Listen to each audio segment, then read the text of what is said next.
वक्रतुण्डं महाकाय सूर्यकोटिसम्प्रभ निर्विघ्नं कुरु मे देव सर्वकार्येषु सर्वदा। मंगलम भगवान विष्णु मंगलम गरुड़ध्वज मंगलम पुंडरीकाक्ष मंगलाय तनो हरि। शंकर शंकर हर हर शंकर शंकर शंकर जय जय शंकर। मंगल भवन मंगलहाय उमा जपत यही त्रिपुरारी। देखिए, हम आप लोग से कहते हैं कि जो भी कथा हम डालते हैं शिव से ही जुड़ी डालते हैं, शिव पुराण की ही डालते हैं। अब आप लोग एक घड़ी आधे मुनि एक घड़ी कथा रोज़ सुनिए, सबको भेजिए, सुनाइए। देखिए, अगर आप लोग सुनेंगी, लाइक करेंगी और हर हर महादेव लिख देंगी तो हमको अच्छा लगेगा।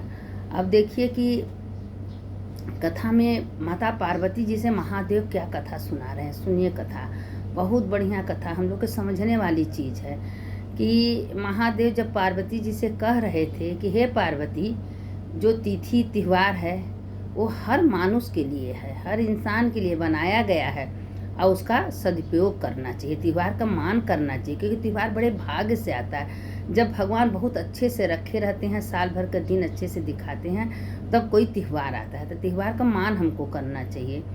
वही पर कह रहे हैं कि देखो पार्वती, जब कोई पूजा है, पाठ है, धर्म है, भगवान का नाम है, लेता है और उसमें कुछ मांगता नहीं है, तो भगवान को स्वयं दया, जैसे मतलब उदाहरण में आप किसी का सेवा करिए, उनको समय से नाश्ता है, पानी है, खाना पीना दीजिए, तो एक दिन को दया आएगी, बेचारी इतना मेरा सेवा करती है, हम उसको कभी कुछ देते नहीं, आज हमको कुछ दे ही दे।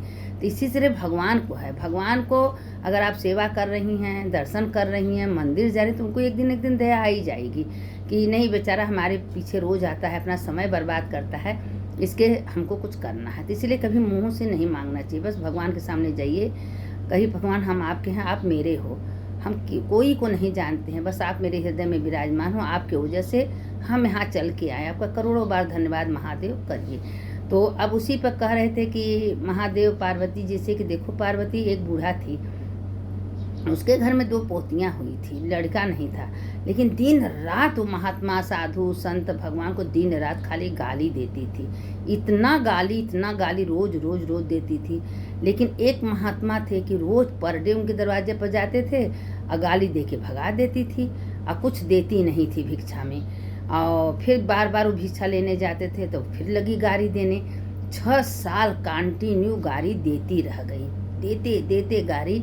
एक दिन गुस्सा में अपना पोछा घर से उठाई और गुस्सा में वो पोछा उठा के संत के झोली में डाल दी। अब जब संत के झोली में डाल दी, संत कहें चलो भाई, जो उसके साथ थे कहें देखिए महात्मा ये क्या करेंगे लेके पोछा, तो कहें चलिए कोई बात नहीं, कुछ तो हमको दी, ना ही 6 साल से के दरवाजे पर हम जा रहे हैं मांगने, कुछ नहीं दी, आज कम से कम कुछ तो दी, खाली हाथ तो नहीं वापस की, अभी कुछ दिए, इसके बदले में तो उसको कुछ मिलना चाहिए। अब इसके घर में देखिए खुशी आ जाएंगे, इसके घर में जरूर, इसके घर में इसके बहू को बेटा होगा, हमको इसको पोता होगा। तो इसीलिए उसको पोता नहीं था, सबको गाली देती थी, महात्मा साधु संत भगवान को। अब भगवान को सुनते तो कहें कि क्यों ना कहें, कुछ तो बोलती है, कुछ तो करती है, कम गालियाँ देती है, देती तो है ना, ठीक है भगवान के गाली देती है, लेकिन भगवान तो में खुश रहते हैं कि भगवान के नाम से तो गाली देती है, उसमें भी भगवान अपने को धन्यवाद समझ रहे हैं कि कम से कम गालिए की वजह से मेरा नाम तो लेती है।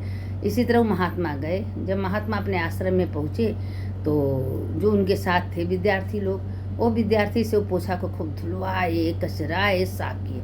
साफ जब कर लिए तो रात को क्या किए कि उसको लंबे बार के खूब पतला करके बत्ती तेल में डुबो दिए, पूरे आश्रम में उसी पोछा का कचार के धो के बत्ती बना दिए, पूरे आश्रम में अजोरा कर देखा। आज मेरे आश्रम में इसके पोछा से अजोरा हुआ है, तो इसके घर में एक दिन अजोरा जरूर होगा, क्योंकि इसीलिए कहें कि अगर ये पहले दे देती तो शायद इसका कल्याण हो जाता, लेकिन ये कभी कुछ नहीं दी, कोई भी आता था गाली दे के भगा देती थी।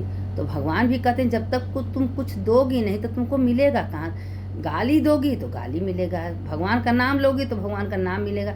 मेरा ही कर्म मेरे सामने आता है, अच्छा हो बुरा हो, मैं क्या करके आया हूँ क्या नहीं करके आया हूँ, मेरा ही कर्म मेरे सामने आता है। लेकिन अपने दुर्भाग्य को मिटाना है तो दिन भर भगवान का नाम कीर्तन भजन करना चाहिए। इससे क्या है कि दुर्भाग्य मिट जाता है। भगवान कहते हैं जो चलते उठते बैठते हर चीज में हर जगह हम ही को देखता है, पेड़ में, पौधा में, चूटी में, किसी जानवर में हम ही को देखता है, तो उसका तो कल्याण होना है। उसको तो शिवलोक, विष्णु लोक, ब्रह्मलोक मिलना ही मिलना है, क्योंकि उसमें कोई संदेह नहीं है। कलयुग में नाम ही आधारा है। कलयुग में 24 घंटा नाम लेते रहिए, देखिए आपका कल्याण तो होना ही होना है, और स्वयं भगवान आपका कल्याण करेंगे।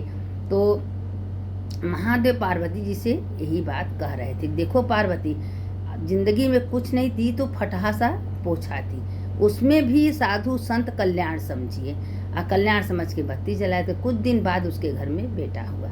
जब बेटा हुआ तो लगी कहे कि अरे हम फटहा पोछा दिए, तो 1 साल के अंदर हमारे घर में बेटा हुआ है। आज जिंदगी में हम अच्छे कर्म करते, साधु संत का सेवा करते, भगवान का भजन करते, भगवान का नाम लेते, तो क्या इतना हमारे घर में खुशहाली आती।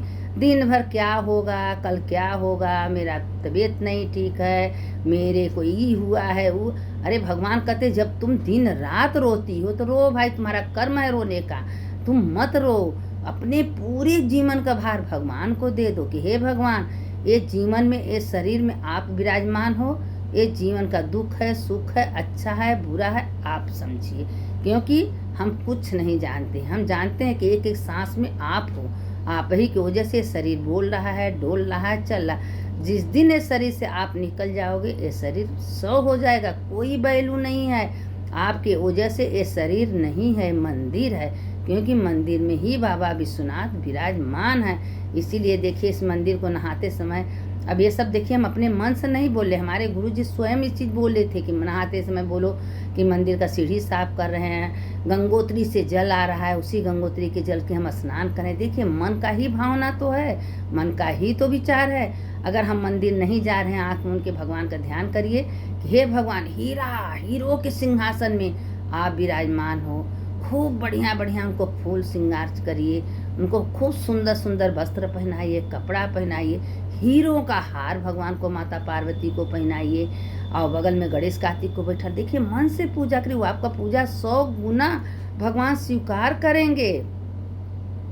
इसीलिए भगवान कहते हैं कि हम शरीर नहीं देखते हैं कि आपका शरीर कहाँ है, क्या कर रहा है, हम खाली सिर्फ आपका मन देखते हैं कि मन आपका कहाँ है।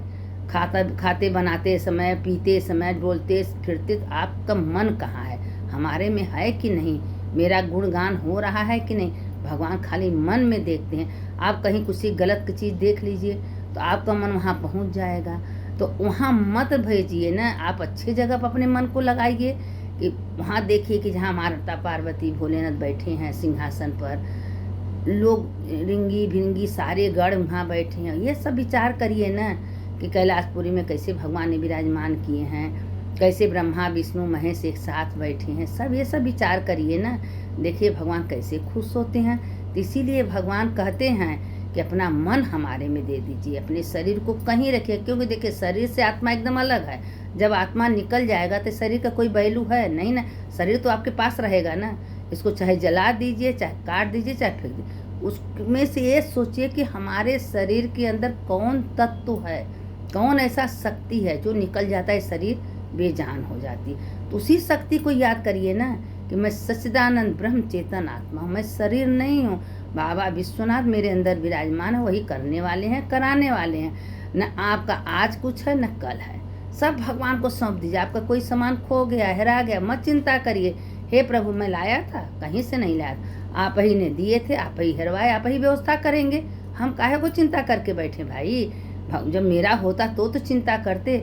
जब आपका कोई कीमती चीज़, कोई सामान खो गया तो आपको चिंता होता है ना कि मेरा सामान, जब आपका सामान नहीं रहेगा तो क्या आपका चिंता होगा।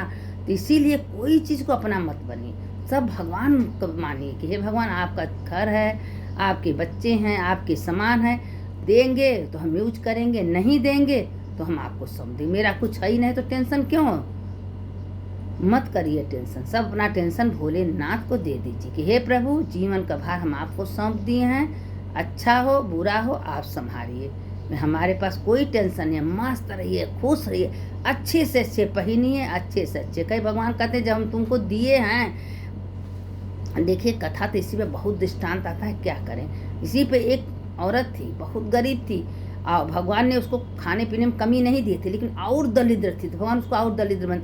जब आपके पास है तो अच्छे से पहनिए, खाइए, ओढ़िए, भगवान आपको भर भर के देंगे कि ये यूज कर रही है, अच्छी जगह लगा रही है, अच्छा पहन रही है, खा रही है, तो भगवान उसको बिना मांगे सब कुछ देते, मांगने की ज़रूरत नहीं पड़ती है। तो इसीलिए कहते हैं अगर आपके पास है तो उसको यूज करिए, व्यर्थ का मत गवाइए। और अब चलिए, कथा लंबी हो रही है, इसके आगे कथा कल भेजेंगे। सुनने वाले की जय, सुनाने वाले जय। आप लोग सुनती हैं तो एक लाइक कर दिया करिए। शंकर शंकर हर हर शंकर, शंकर शंकर जय जय शंकर। मंगल भवन मंगल हारी, उमा जपत ही त्रिपुरारी। सुनने वाले की जय, सुनाने वाले की जय। जो इस कथा को सुनता है उसका भी जय होता है, जो सुनाता है उसका भी जय होता है। कथा तो अनंत कथा है, अनंत कथा का कोई और अंत नहीं, जितना कहिए सब थोड़े है। लेकिन हाँ, आप लोग प्रेम से सुनिए, नीचे हर हर महादेव लिख दीजिए।